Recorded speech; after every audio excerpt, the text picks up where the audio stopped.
welcome to Cross-Tab Query. You've been on this show before. Yes. You're familiar with the rules then. On this show, we're asking some tough questions. Are you ready? I'm ready. How do you reply to people who claim injustices, atrocities, and even rapes prevail in the world? If, as you say, there had been a creator, then he would have intervened in these crimes. Firstly, we can say this is not evidence of the absence of a creator. It doesn't prove there's no God. Why? Because these matters of the will of the creator. Why doesn't he prevent the persecution? Or why does he prevent the persecution? This is willpower. Therefore, it's not a matter of proving the absence of the creator. We must accept this fact. I compare it to someone not liking a feature on a phone. They might say, no one crafted this, no one created this. Take this example. Someone who looks at the universe and says that there is no creator is using an irrational inference.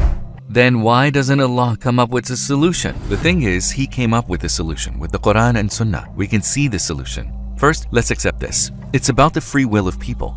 They turn to crime. The Quran already guides individuals. It gives moral guidance about which acts are right and wrong. For instance, killing the whole of humanity when one person is killed. As another example, when we see someone who's starving, we must follow the rule of zakat. If a person does not follow the rules offered by Allah, they are guilty. Allah has already offered us the rules through the Quran and Sunnah. Therefore, if a sincere person examines this, it's clear that those rule breakers are the culprits. But doesn't the Creator you speak of have infinite power and compassion? Then why doesn't He intervene? Instead, He allows it? Are His powers limited or His mercy? The main issue here is not power or compassion. It's also a matter of wisdom. In any case, Allah has compassion because it is Allah who gives us compassion. Allah who gives us maternal compassion. Allah makes us look at these outrages with pity, which includes compassion. So it doesn't make sense to see compassion and reject the source of that compassion. From the moment of our birth, Allah has introduced Himself to us with many works of compassion. As an example, when a person gives another person a glass of water, we can see the compassion. However, why can't we see the source of compassion in the one who gives us rivers and rain to quench our thirst? So what can we learn from these crimes and atrocities happening in the world? We learn that Allah has created man and His free will with great wisdom, and it is by their evil acts that men misuse this will. It is not evil that evil is created, it is evil that evil is performed.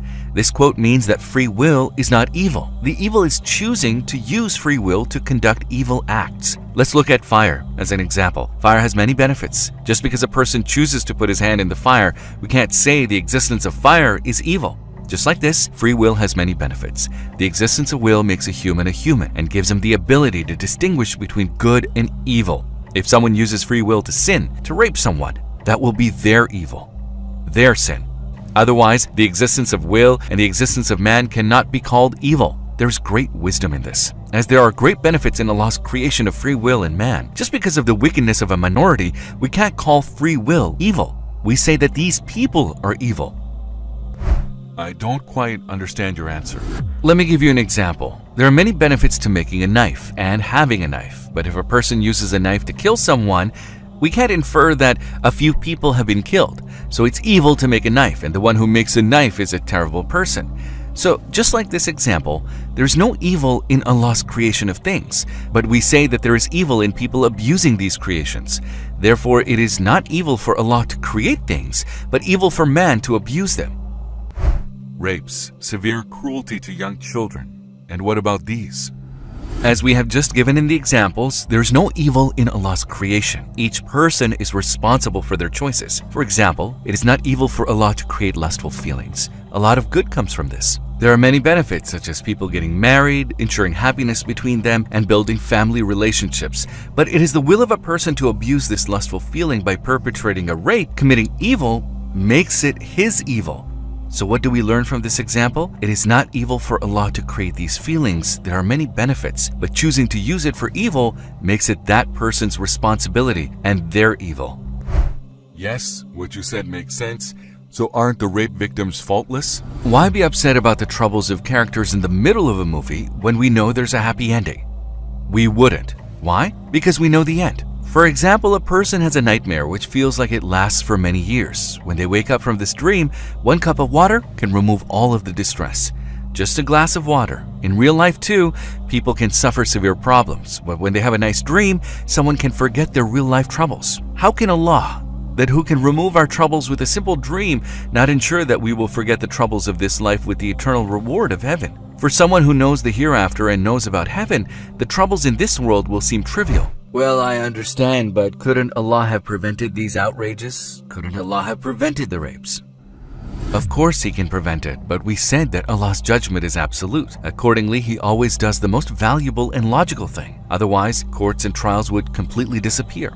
Because when a person tried to do evil, they would be prevented. Imagine that someone attempts to stab someone, but the knife doesn't go in. Another instance, a bullet that someone shoots deflected away from the victim. If miraculously all crimes are prevented, there will be no such thing as trials. If all crimes are prevented, evil and good spirits will be the same. For example, one is a rapist, the other is a person who does a lot of good. But since the will is disabled, these souls will become equal on the same level. Coal-spirited and diamond-spirited people would not be distinguished. As an example, would you like to be on the same level as a rapist? The justice system separates us from wrongdoers. If it weren't for this test of right and wrong, everyone would then be equal.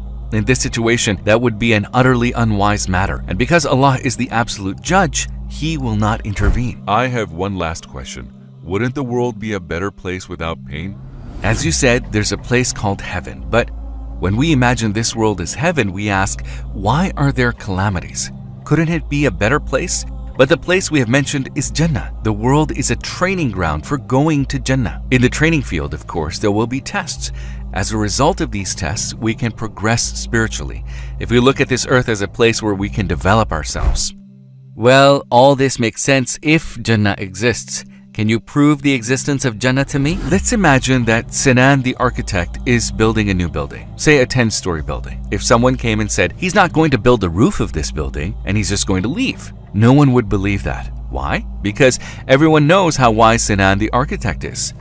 It doesn't make sense for him to build this building and leave it without a roof. Just like this example, there are endless examples of the wisdom of Allah in the universe, where He has no waste. Therefore, it's nonsense to think that He wouldn't connect this world with the roof of the hereafter. Just like we say about Sinan the architect, such a wise person won't do that. He won't leave this job without making the roof. After seeing all His wisdom, it's impossible for Allah to leave this world without a roof. It's certain that He connects this world to the hereafter. And it's certain that He punishes wrongdoers there and rewards the oppressed. In other words, the continuation of the world will come the hereafter. दीन की बात फैलाना सदक़े जारिया है। सवाब की नीयत से video को शेयर जरूर कीजिए। जज़ाकल्लाह।